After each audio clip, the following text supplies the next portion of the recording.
Even after thousands of years, we still know little about the behavior of domestic cats.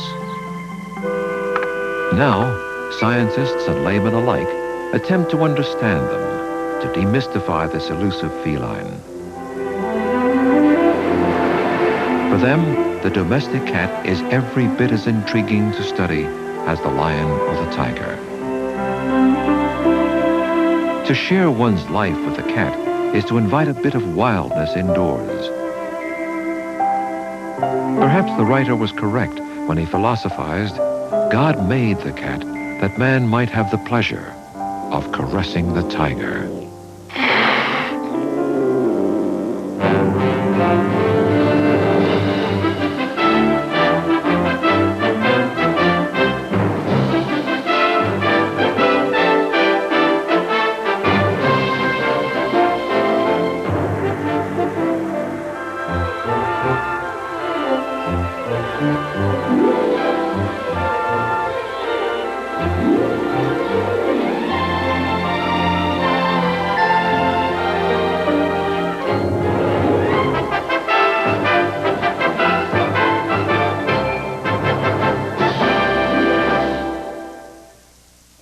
To better understand our world, ourselves, and our future, this program is made possible by the people of Chevron. Chevron, giving thought to television. Cat 464. Today, the Western world enjoys an unparalleled love affair between man and beast. The cat now surpasses the dog as the #1 pet, and annually we spend more on cat food than on baby food. Following cats immediately in their carriers out the exhibit. On any weekend, proud owners display their pampered pets to thousands of fellow enthusiasts. Some 36 breeds compete. Long hairs, short hairs, and some that seem to have no hair. There are nearly 58 million pet cats in the United States alone. While many are common alley cats of little monetary value, some exotic breeds sell for as much as $3,000. And although many people dislike and distrust cats, a far greater number adore and indulge them. Keeping cats and their owners happy has become a major industry. It's extremely durable. Okay, it's synthetic fur. Look at the beads in the middle there. You see the beads? Oh, yeah. Okay, listen. You hear that little scratchy sound? Drives the cats crazy. They love it. This is one of our kitty condos. We have a birthing area or litter area. Kitty pan comes down on the bottom. It's made of solid wood construction, stain-resistant carpeting. All right, are you tired of rubber mice? We got something better than rubber mice. Video catnip for the couch potato cat in your life. The cat, as you can see, has a tubular body. Everything is in line. It's got the long body, the long tail, the long head to go with the rest of the body, long bone. The people keep him in wonderful condition because he's very muscular. He's not skinny at all. He's just slim and hard, like an athlete.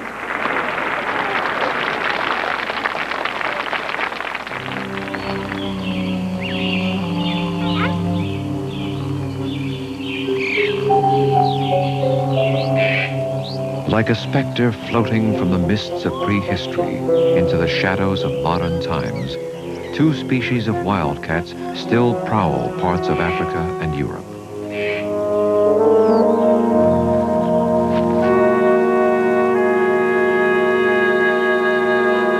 Presumed to be the ancestors of today's house cat, they even look like tabbies. But wildcats are fierce and formidable animals, in no way tame. In ancient times, many became tame when farmers fed and sheltered them as valued rodent killers.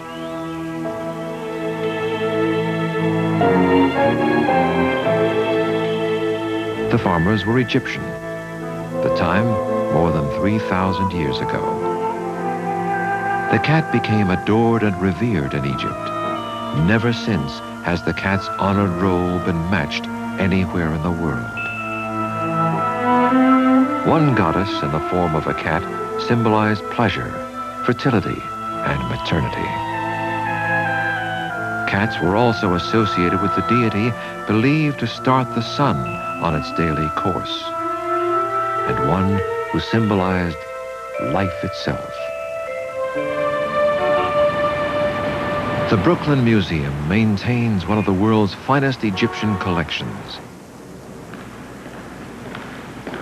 Its curator is archaeologist Richard Fazzini. He divides his time between ancient ruins and ancient artifacts. Prized in any such collection is a cat mummy, embalmed as were the ancient pharaohs themselves. This pussycat has been this way since, well, it's hard to date, but let's say at least 2,300 to 2,500 years. Now, why, you might ask, did the Egyptians mummify animals? Well, because certain gods could appear in the form of certain animals. And so it could be a pious gesture or part of some cult ritual to present a mummified cat, to place it in a temple or to place it in one of the great animal cemeteries. It is possible in the case of animals such as cats that an animal mummy might also be a cat which has been ritually murdered. Because most of the animal mummies of cats that have been examined tend to be very young cats. So a cat that was raised for the temple, not somebody's favorite pet. A cat that was raised for the purpose and killed for the purpose and placed in a coffin of some sort. But the heyday of the cat was to pass. Once sacred, the cat would come to be hated and scorned. The same eyes perceived as the throne of the gods became feared as the seat of the devil.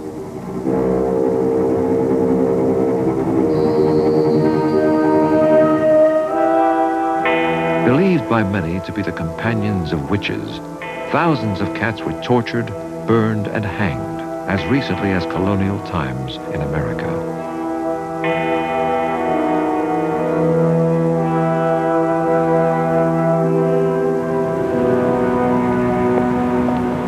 Veterinarian Michael Fox is Vice President of the Humane Society of the United States. He writes extensively on cat behavior and human-cat relationships. It is intriguing that cats have been revered in history and persecuted. There was one pope who had all cats killed. This love-hate relationship, I think, reflects an aspect of the dualistic psyche of human beings. We love things conditionally. We love them if we can control them and they will bend to our will. Or we love them because they're mysterious, that they're an aspect of nature's wildness which the cat embodies. The domestic cat is but one of 38 species of cats, most of them astonishingly alike. Take away their spots or stripes, their short or long fur, disregard the differences in size from 4 pounds to more than 600, and a cat is a cat is a cat. Few pet owners are aware that most of the behaviors of their house cat have a parallel somewhere in the wild.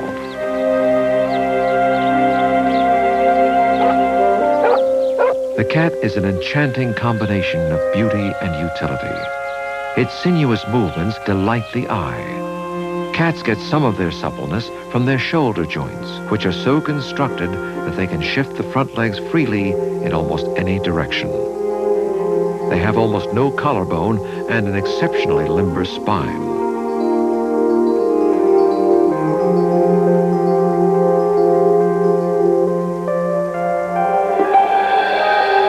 Ever fluid and graceful, cats are marvels of strength and balance.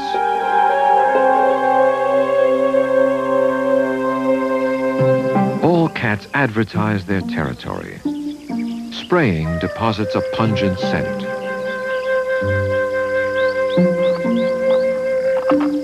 Scratch marks are visual signals and may also carry a scent from glands in the paws. Glands on the face and tail deposit scents at home, just as in the wild. Sometimes more than one signal is left.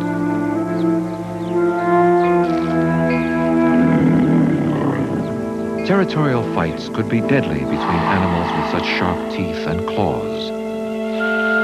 So most disputes are settled by body postures and intimidating bluffs.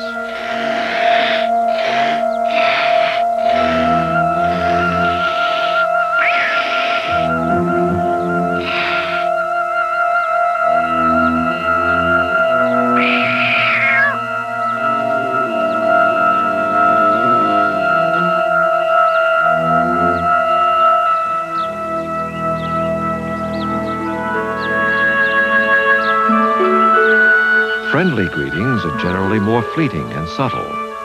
A nose touch or body rubbing.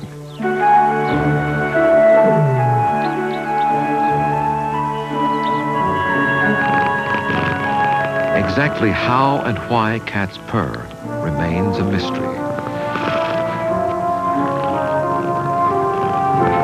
We do know that both purring and kneading with the paws first appear in infancy to stimulate the mother's milk to flow.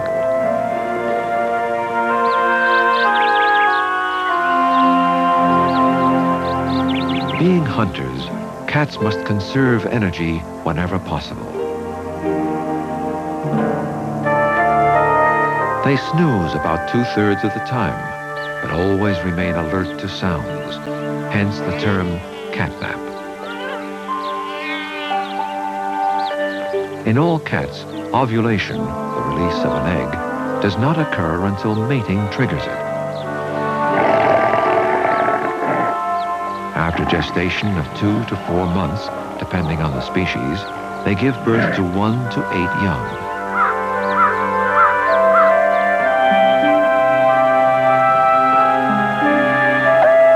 Kittens and cubs are helpless at birth. At first, they can neither see nor hear, their life guided primarily by touch and smell.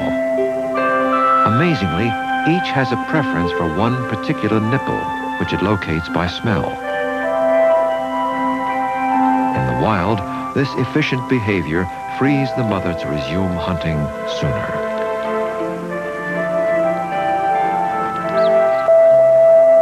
Excellent protective mothers, cats will quickly move their offspring if they suspect danger.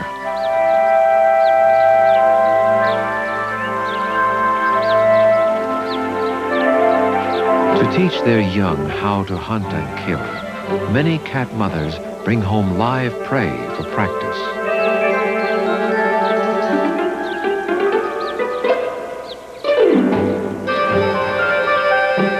These caracals, nicknamed desert lynx, may seem to be playful or cruel, but they are merely learning.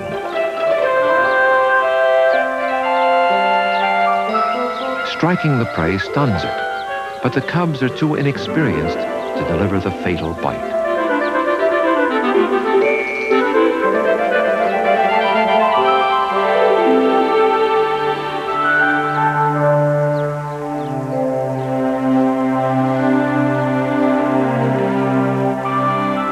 Cat mothers keep their young fastidiously clean. The soothing sensation of tongue rubbing against fur is duplicated each time a human strokes a cat. In this way, a bond is formed, and cats come to regard us as surrogate mothers, a role we hold throughout their lives.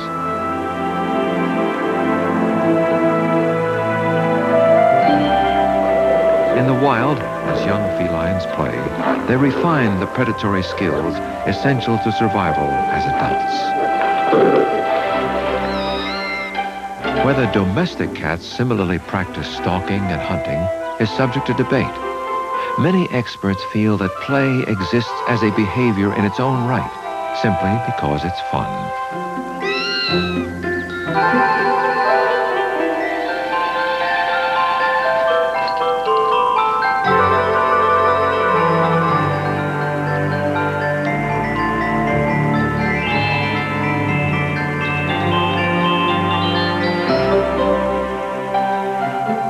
With indoor cats, many owners can attest to a phenomenon affectionately called the evening crazies, when pent-up hunting instincts erupt into a frenzy.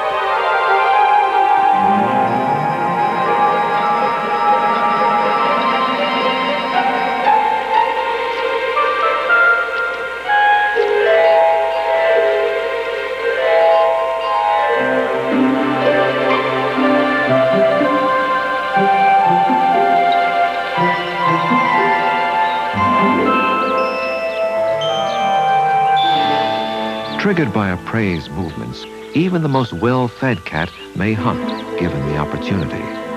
But the connection between making a kill and eating it has to be learned.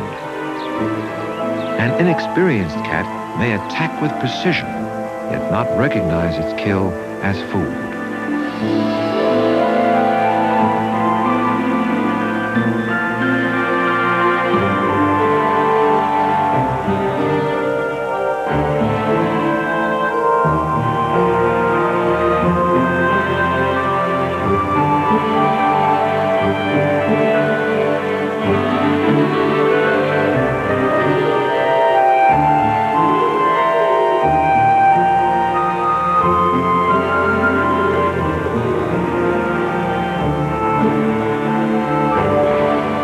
As hunters that rely on stealth, cats are always alert for cues that could mean food or danger.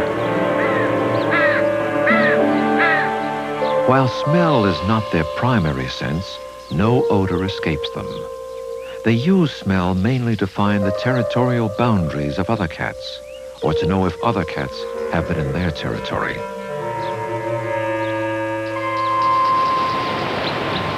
To gather information about potential mates, cats use a second olfactory system in the roof of the mouth. Inhaling the airborne scent while curling the upper lip creates the grimacing look.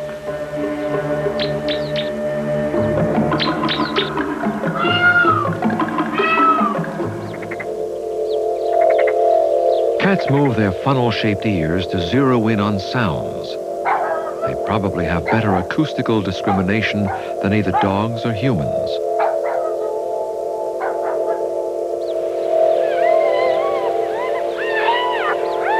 Often, a cat can identify the faintest squeak or rustle within an inch or two of its exact location.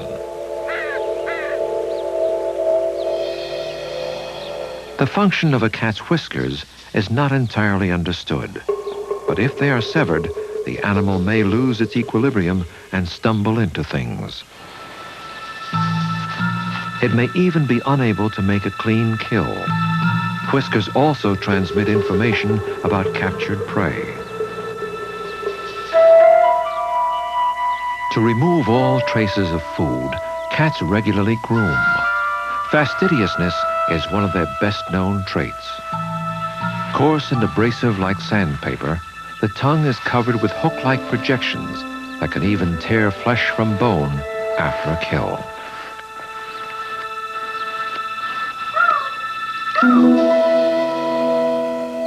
To writers, artists, and poets, cats' eyes have embodied all things magical and mysterious. The scientist knows that vision is one of the cat's most vital senses, the key to its success as a hunter. At Florida State University, the question of how cats see the world has been studied for more than 25 years. Professor of Neuroscience and Psychology, Dr. Mark Berkeley, defied cynics who told him the independent cat would never make a good laboratory subject. He designed a system that not only works, but actually appeals to the cat.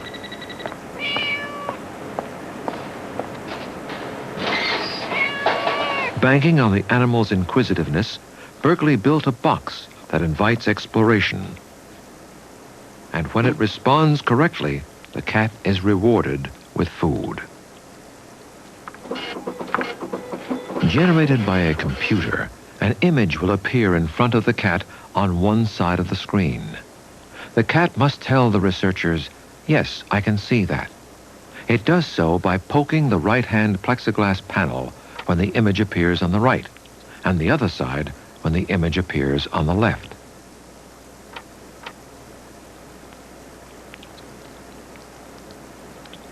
From the work of Berkeley and others, we know cats cannot distinguish between human faces, have poor color vision, and, like us, experience visual illusions. But perhaps most noteworthy is their ability to see at night.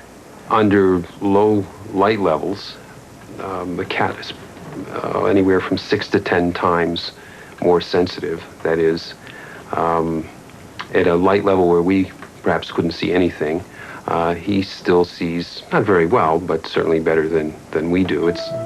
I suppose it might be the difference between a starless night and a moonlit night, where under a starless night, that might be the way it looks to us, but to the cat it might look as if the moon were up.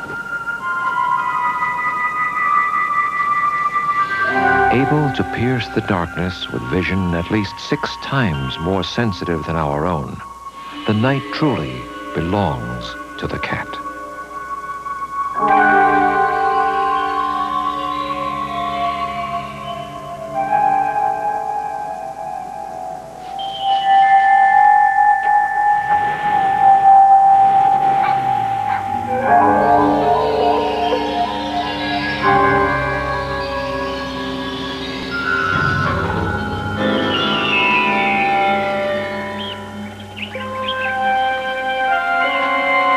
The cat's earliest ancestors probably hunted both on the ground and in the trees.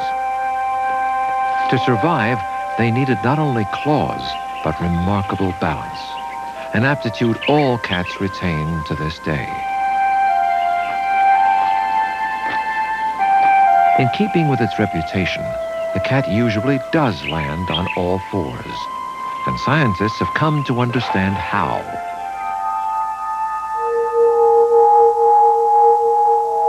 Slow-motion photography reveals that cats always right themselves in a precise order. The head rotates first, based on messages from the eyes and inner ear. Then the spine twists, and the rear quarters align. At the same time, the cat arches its back to reduce the force of impact.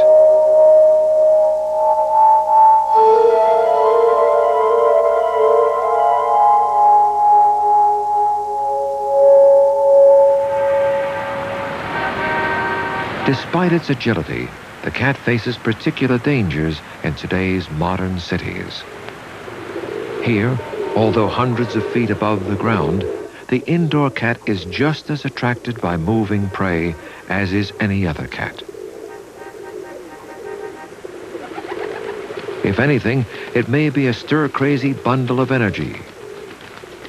So many cats actually careen through unscreened windows that the phenomenon now has a name: high-rise syndrome.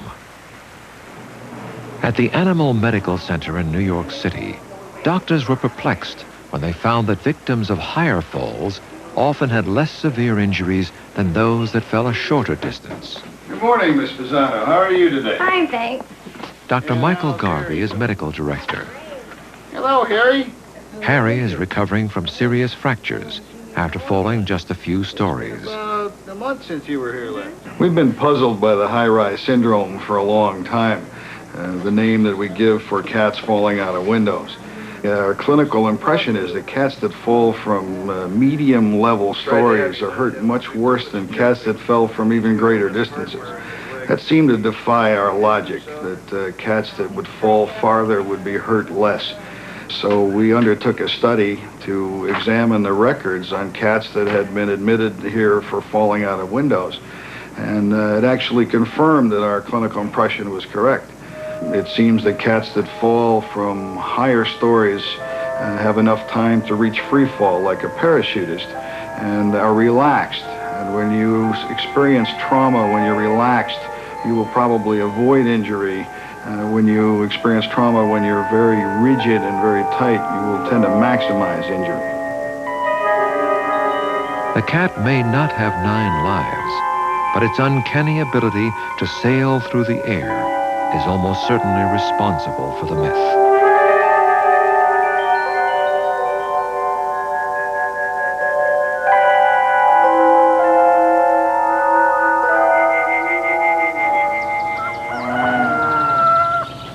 Throughout its history, myth and folklore have enshrouded the cat.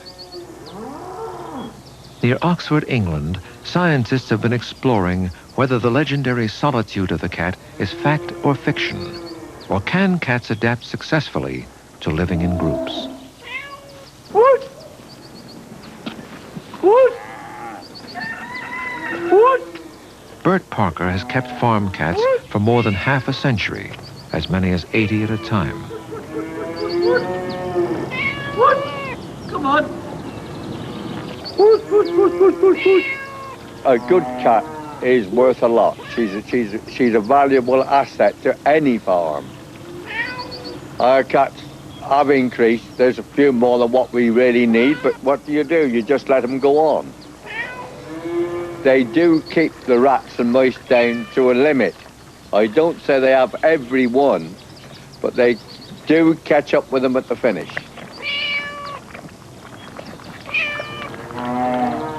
But what happens when this usually solitary animal lives in close quarters with so many others?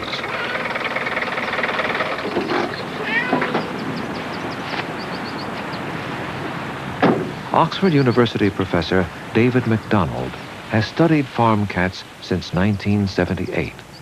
Why is it that people have tended to typecast cats as antisocial, as solitary creatures?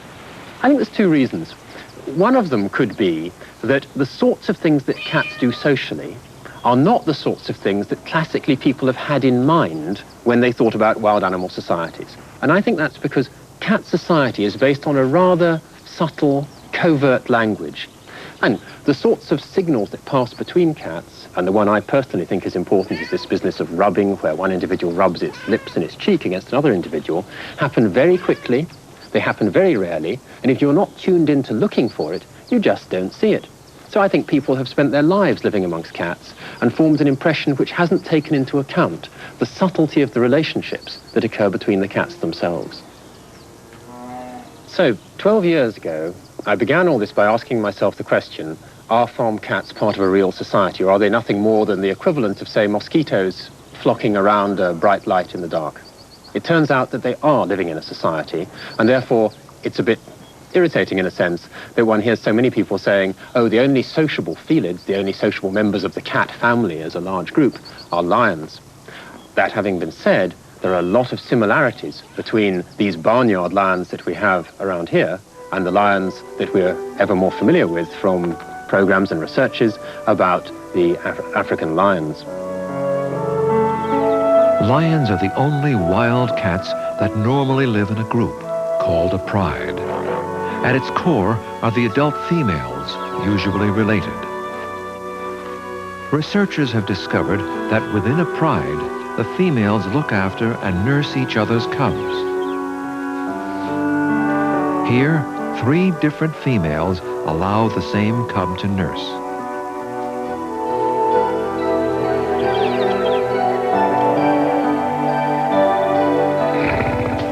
Though a lioness gives preference to her own cubs when they want to nurse, at times she will allow younger sisters or brothers, nieces, nephews, or grandchildren to join in too.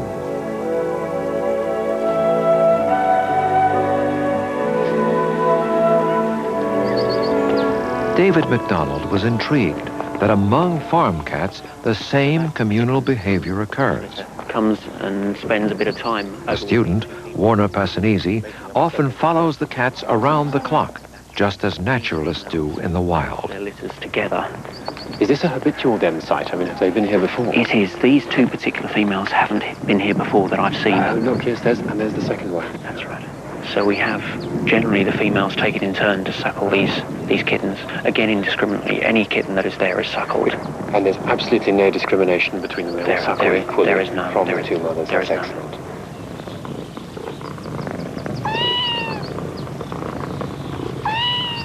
Although unrelated females may help each other in this way, generally the behavior only follows bloodlines.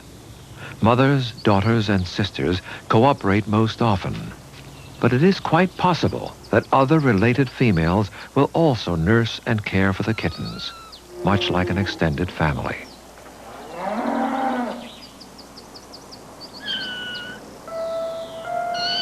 Six weeks old, this kitten has begun only recently to explore on his own. Today, he has accidentally become separated from his mother. Out of hearing range, she knows nothing of her kitten's dilemma. A related female hears him but does nothing. He starts back uncertainly.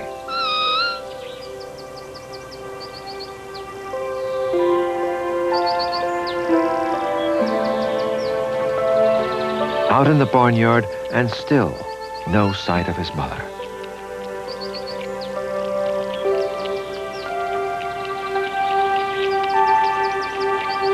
He comes upon the related female, now nursing her own litter.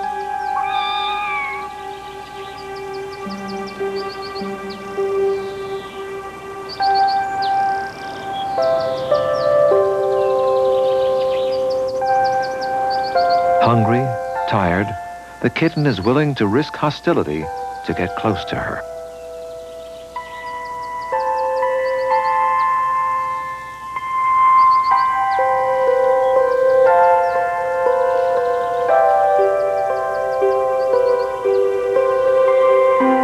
In the end, she accepts the tiny, distressed explorer. Why should the females behave this way? Once more, the behavior of lions held the clue. A behavior not of care and comfort, but of savagery and death. In this graphic film footage, the cameraman bears horrified witness to a systematic and vicious killing. As three terrified cubs huddle nearby, a male lion prepares to brutally attack and kill one of their sisters.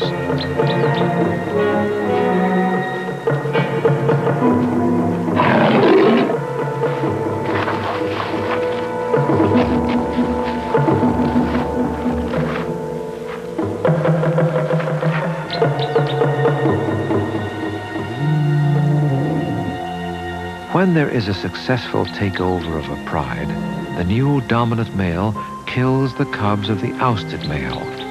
Thus, the female will come into heat sooner. The new male can then mate with her and thereby perpetuate his own genes.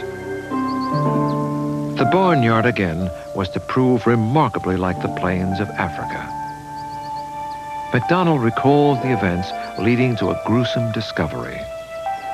As I watched at the communal den with these 4 sets of kittens all together, 9 kittens in total, the scene was really a very intimate one. The kittens were, as you can imagine, a chocolate box scene in amongst straw bales. Their nest was built in amongst a stack of bales, and a narrow passageway led into the kittens, and they were all just piled on top of each other, and each mother would come and go from that den, each suckling the kittens indiscriminately. And on this occasion, I was watching this nest of kittens, and in slunk the male.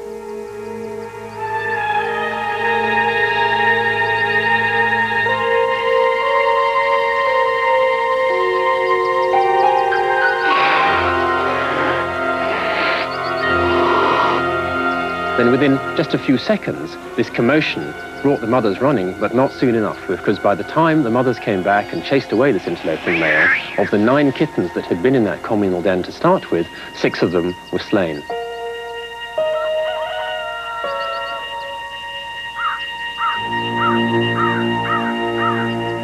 So I think we've come up with two answers, both of them perhaps rather surprising, to why cats may benefit individually from living communally. One of them is that they can look after each other's young by sharing the load of nursing, and the other is that females may be able to repel murderous males.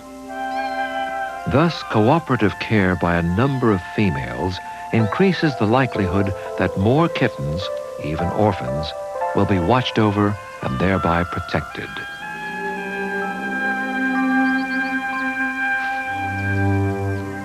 What other unexpected parallels may exist between these barnyard lions and their wild cousins is yet to be discovered.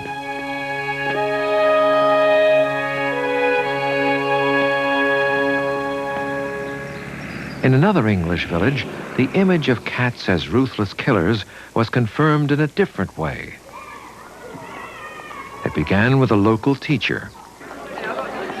Peter Churcher has taught biology at the Bedford School for 15 years.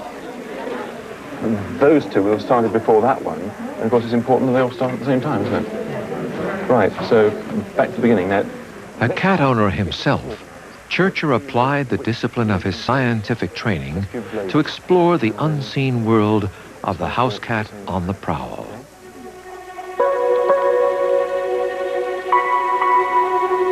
Throughout England, indeed in much of the world, cats are let outdoors to roam the neighborhood at will.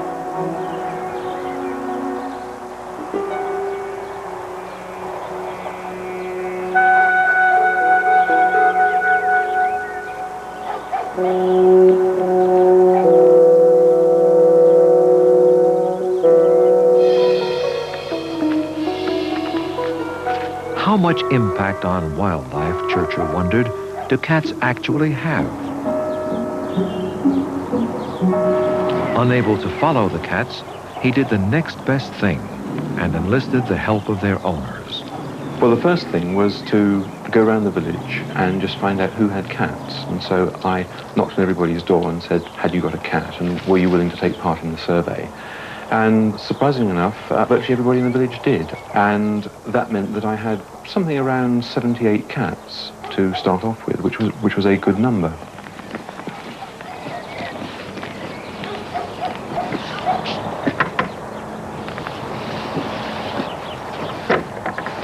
Oh, hello. Morning, Marjorie. Have the cats called anything this week? Yes, one little body for you. Ready and waiting. Thanks very much. Well, that's nice. Yeah, that's a field bowl. Who caught it? Eccles. Eccles again? Yes, the black and white one. He's quite a good hunter for us, isn't he? Yes, actually, the others don't seem to be catching very much. Laziness, I would say. Laziness, yes. Peter. Lovely. I think it's a wood mouse field. I was very surprised at how cooperative the owners were in the survey.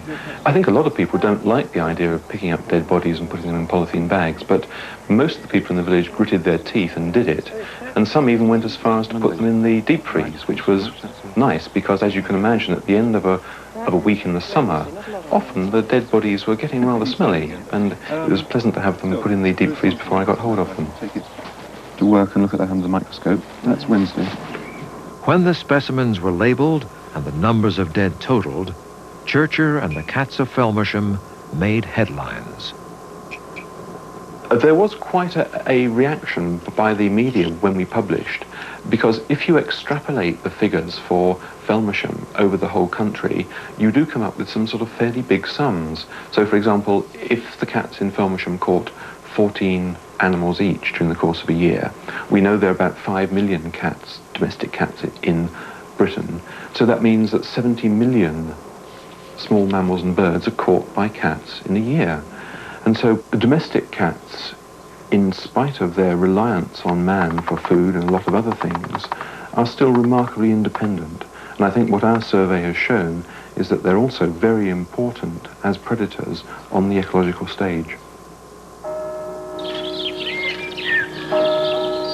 Churcher does not propose that cats be confined indoors. Others insist it is essential, not just for the wildlife, but for the safety of the cats themselves. While debate continues, one thing is certain. In every well-fed cat by the fire lies a dormant tiger, primed for the thrill of the hunt.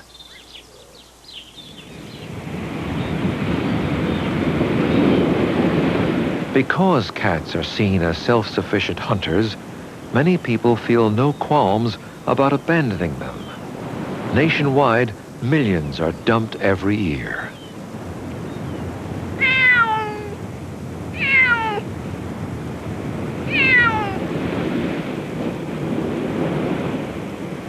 Near Oxnard, California, animal welfare activist Leo Grillo has tried for weeks to trap 2 cats living in this jetty. Such brutal conditions are a death sentence for cats, and he devotes his life to rescuing them. When the winter hits, these rocks are really cold, and the waves are cold, and the mist is cold, and the fog is cold. The cats are cold. And everybody thinks they have a fur coat, they're going to be fine. And it's always like this, and when it's a bad winter especially, it's really pitiful. Here at the farthest tip of the rocks, the cats have retreated from the taunts and bottle-throwing of uncaring strangers.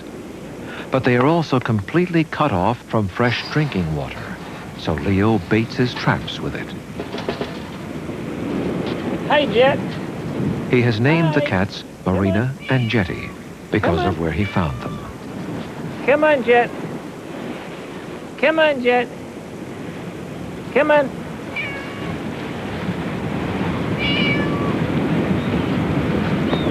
It is not uncommon for Leo, infinitely patient, to return to the same spot week after week.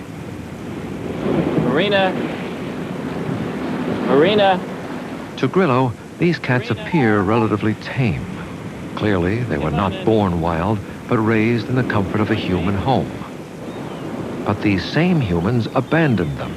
The cats no longer trust. Hey, Jet. For Leo, it is always a waiting game to see which is stronger, thirst or fear.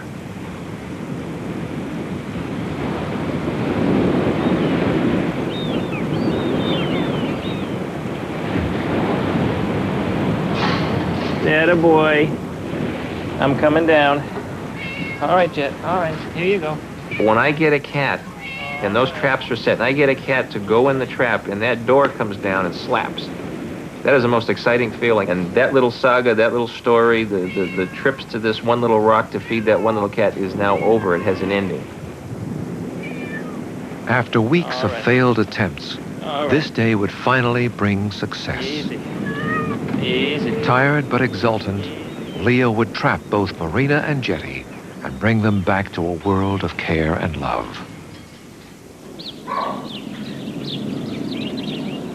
Grillo runs 4 licensed shelters in California, but they are only for animals he himself has rescued. An ever-changing number of cats and dogs live out their lives here. If it gets too crowded, he says, I just expand. Leo and family live nearby with 60 cats. This ranch house is home to more than 150 at last count.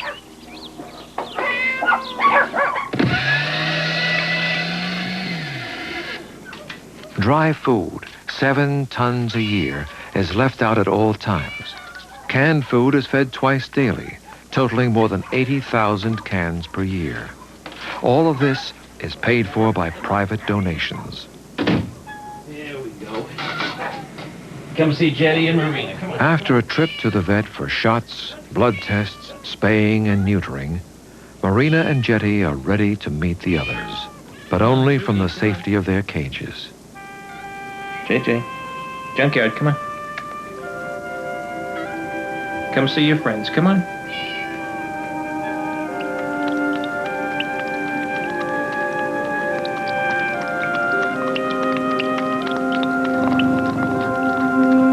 This cat is in ecstasy just to have food. Real food. Yeah, look at that. Beautiful thing is they were caught together and they can tame down together. Comfort each other. Come up here. There you go. Whatever drives Leo Grillo, obsession or passion, he spares hundreds of cats a certain death. What happens when we bring them in is we try to reestablish the trust. And we just tell them we love them. We show them we love them. We do things that show them we care about them. And we build their trust up again. Eventually they trust us. Oh, you're a good boy. You're a good boy. Oh, it's my baby. For many people, the cat is all but hypnotic, soothing and calming just to behold. Through the ages, an uncounted number, graceful, beautiful, and mysterious, have captivated the human mind and eye. Scientists learned that simply petting a cat lowers human blood pressure. Now, some go further and suggest cats may actually benefit our longevity.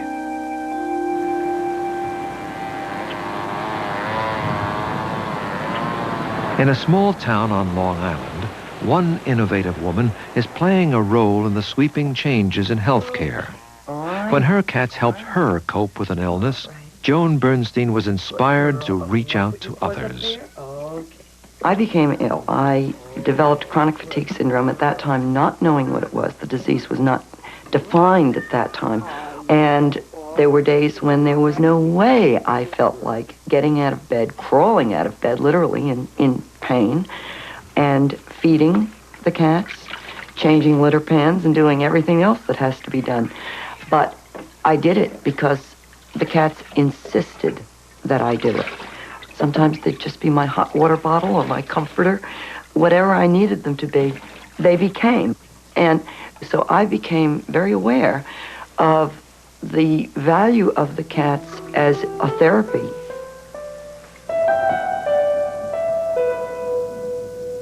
Lonely, often forgotten, the institutionalized elderly have been cut off from a lifetime of friends and memories.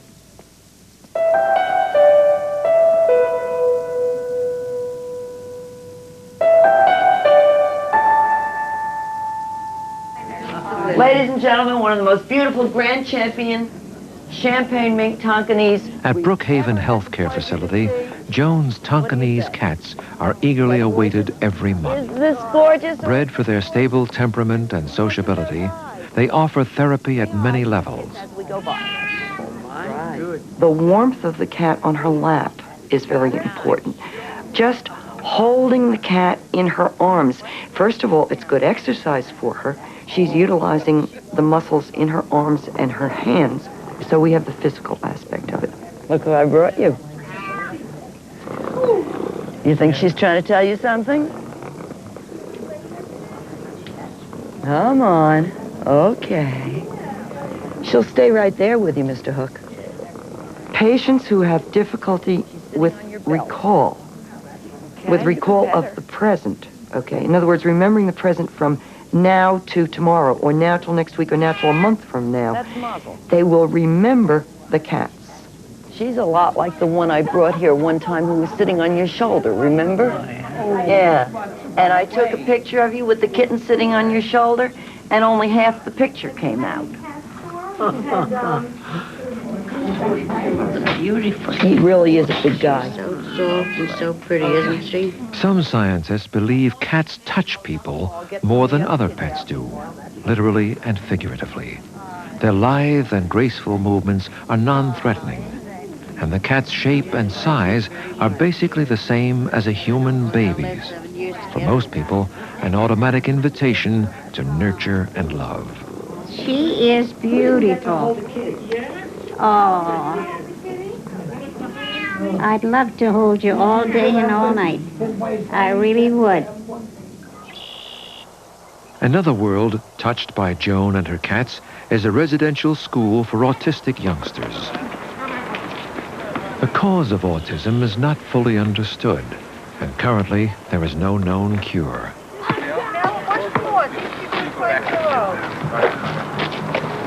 Hello.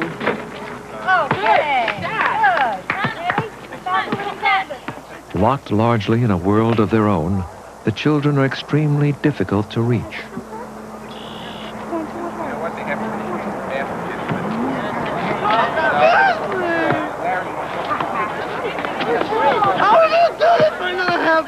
Some, like John, erupt uncontrollably. Easily frustrated, he often reacts with raging tantrums.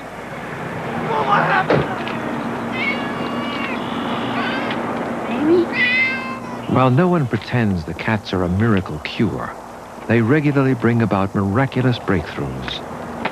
How can you tell me what color they are if you don't look?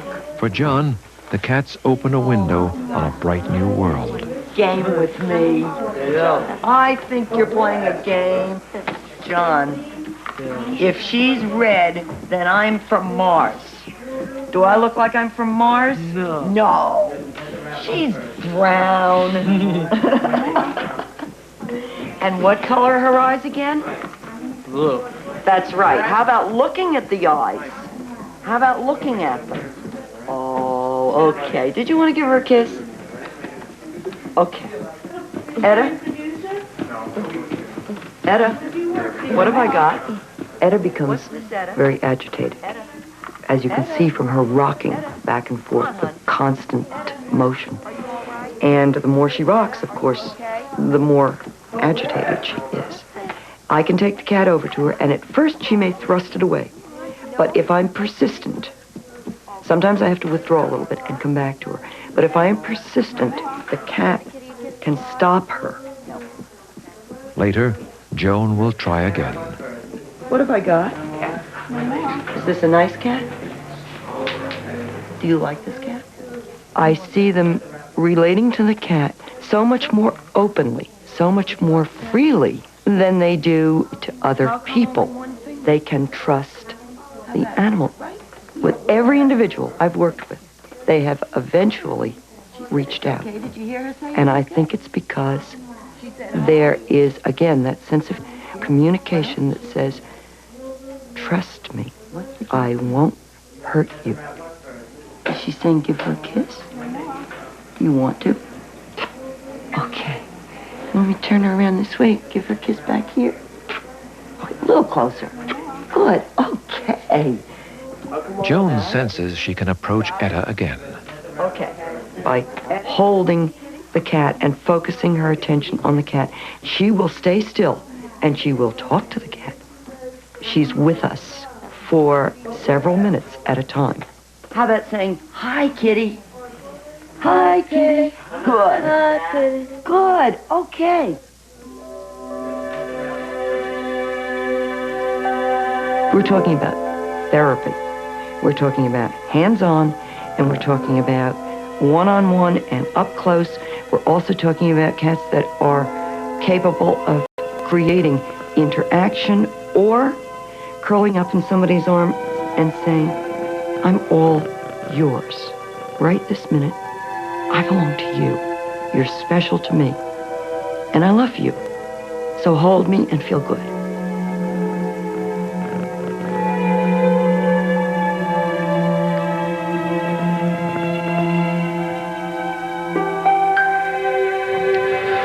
It was said that a long time ago, probably in our own golden age as gatherer hunters, that we could talk to the animals and they would talk to us.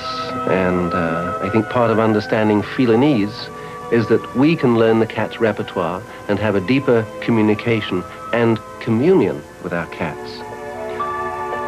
Love for cats is part of a universal love for all creatures, which impels us toward a reverence for all life.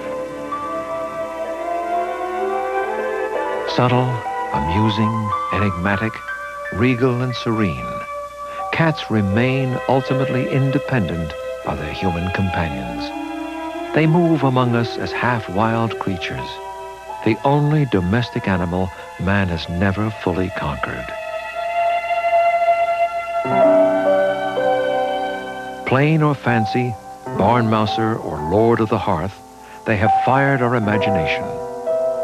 But we wonder, did we adopt the cat, or did Tabby simply deign to share his life with us? In the end, it is a tantalizing mystery, one that we, being mere humans, can never hope to solve.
To better understand our world,